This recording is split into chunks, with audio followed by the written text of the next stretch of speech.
Insya Allah saya akan ada dan saya akan jadi tempat Anda untuk bertanya. Tanya Pak Budi, saya akan bantu. Terima kasih.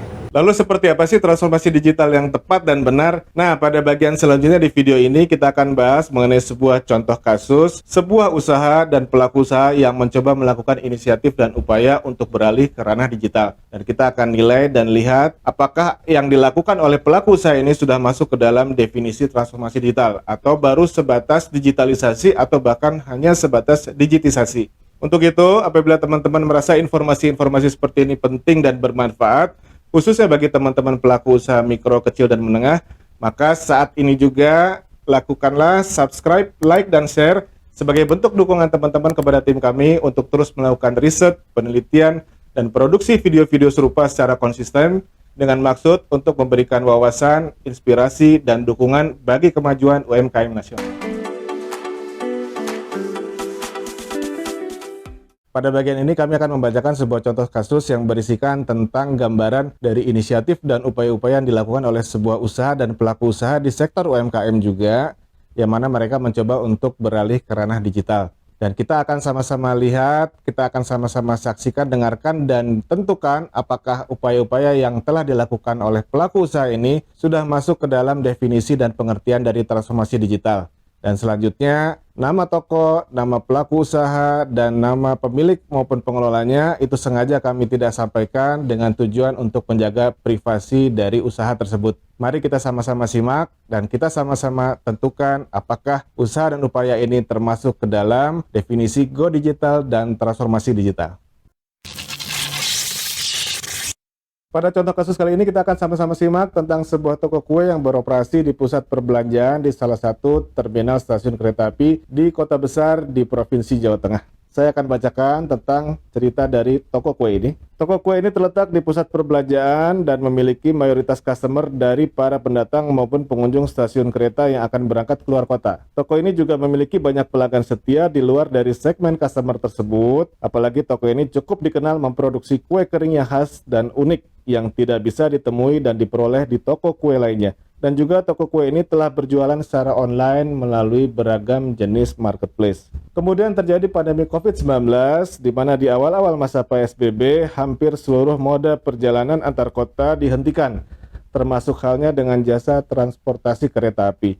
Maka hal ini otomatis membuat toko kue tersebut kehilangan hampir 70% dari omsetnya yang berasal dari customer pengguna jasa kereta api. Dan termasuk halnya dengan penjualan dari customer segmen lainnya yang juga turun lebih dari separuhnya. Dengan omset yang tersisa tidak lebih dari 10% dibandingkan dengan di masa sebelum pandemi, maka kemudian pemilik toko menugaskan salah seorang anggota keluarganya untuk mengelola dan mencarikan solusi dan jalan keluar dari kesulitan yang dihadapi oleh usaha keluarga tersebut. Sang anggota keluarga yang masih termasuk ke dalam golongan generasi Y atau Gen Y kemudian segera merumuskan beberapa program digitalisasi dari usaha keluarga tersebut.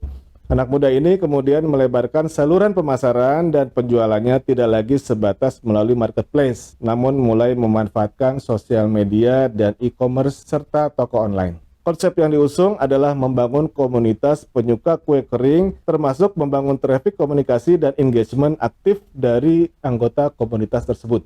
Dari sisi e-commerce, sang anak muda menyiapkan desain layout yang sangat bagus dengan menggunakan tampilan etalase digital dengan memanfaatkan foto-foto berkualitas tinggi yang dipesan khusus dari rekannya yang merupakan seorang spesialis food fotografi.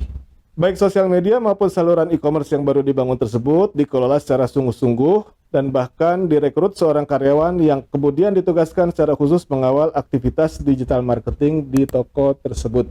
Upaya-upaya tersebut lambat laun membawa hasil yang positif. Penjualan tumbuh hampir 3 kali lipat dari penjualan di awal masa krisis. Walaupun angka ini masih kurang dari separuhnya dibandingkan dengan penjualan di masa sebelum pandemi. Melalui upaya interaksi dengan customer melalui media-media digital tersebut di atas, maka tidak lama kemudian diperoleh data bahwa konversi dari interaksi customer itu secara dominan disebabkan oleh hasil referral atau rekomendasi dari pembeli sebelumnya kepada calon pembeli yang baru.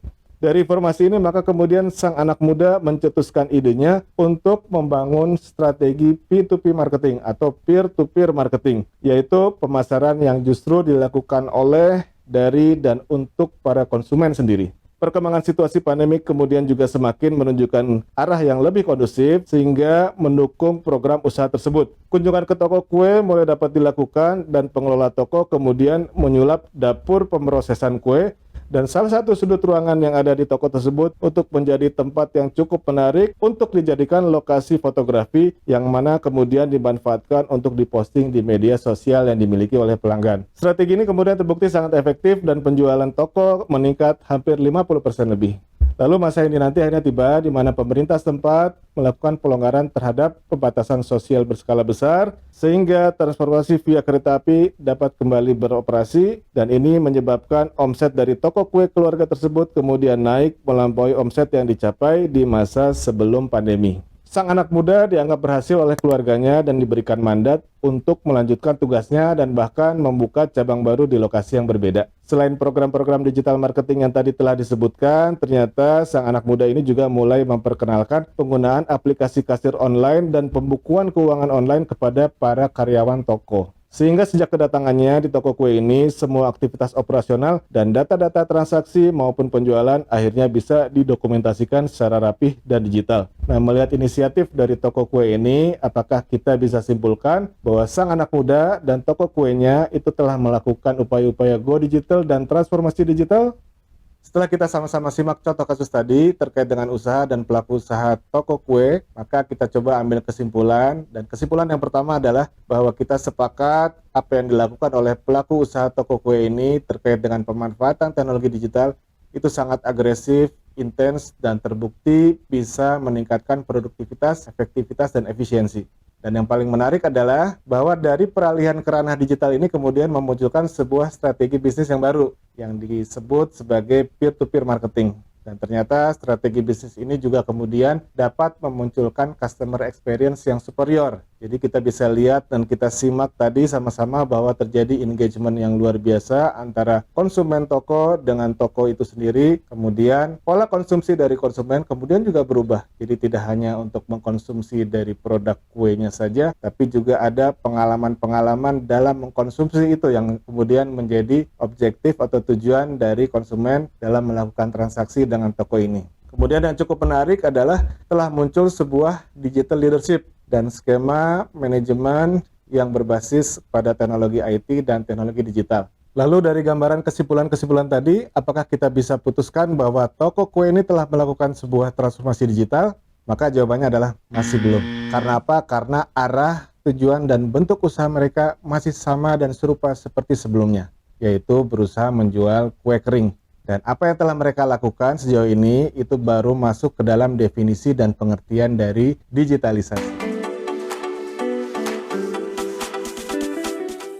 Akhirnya kita sampai kepada penghujung dari pertemuan kita pada video kita kali ini. Dan jangan lupa saksikan terus video-video selanjutnya di mana pada video berikutnya kita akan angkat sebuah contoh kasus yang cukup menarik. Untuk itu jangan lupa dan jangan berhenti sampai dengan video ini saja. Saksikan video-video ini selanjutnya dengan tujuan apa? Untuk didapatkan pemahaman yang utuh dan lengkap tentang pengertian dan definisi dari Go Digital dan transformasi digital. Tidak lupa kami sampaikan kepada teman-teman dan sahabat pelaku UMKM untuk melakukan subscribe, like, dan share sebagai bentuk dari dukungan kepada tim kami untuk terus melakukan riset, penelitian, dan juga produksi dari video serupa dengan tujuan agar usaha yang dikelola dan dilakukan oleh teman-teman bisa segera naik kelas. Demikian yang bisa kami sampaikan, semoga video ini bermanfaat untuk kita semua. Terima kasih banyak telah menyaksikan sampai sejauh ini. Billahi taufik wal hidayah. Wassalamualaikum warahmatullahi wabarakatuh. Bentuk bisnis dari toko furniture ini dan juga tidak kalah penting adalah perubahan terhadap pola interaksi dan customer experience dari toko furniture ini.